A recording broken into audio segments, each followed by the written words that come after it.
Okay, so let's do two things. Great Beauty, which is a new film by Paolo Sorrentino, which has been greatly received by critics. After the sort of uncertainties of This Must Be the Place, it's basically like a kind of Fellini-esque portrait of Rome, in which you have, glamour and grotesquerie side by side.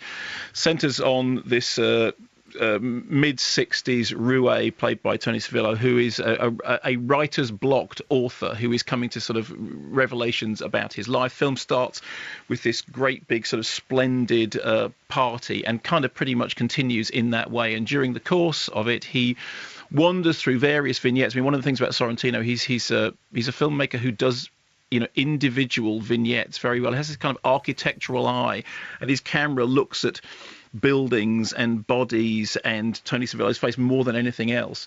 And the film seems to think that it has a very sort of deep, profound philosophical point to make about life and about Rome, and characters, talk. I mean, often comically, as it happens, about Celine and Dostoevsky and Proust and Sartre.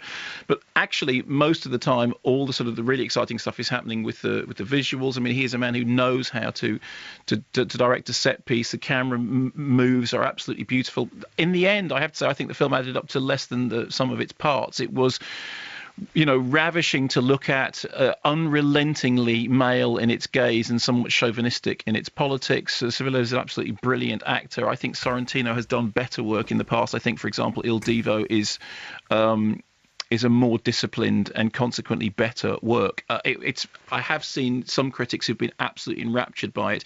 I wasn't so much so. I felt that it could have lost some of its running time and it needed more discipline, and it felt like an overripe feast of flesh and architecture, and very, very Fellini-esque. An overripe feast of flesh and Fellini-esque. Yes, exactly. All of those. It is all of those things, and I'd love to be able to tell you that they all add up to something which is really extraordinary. I think they don't. I think it was often distracting, occasionally annoying, overlong, beautiful to look at, sometimes a little bit tedious to listen to.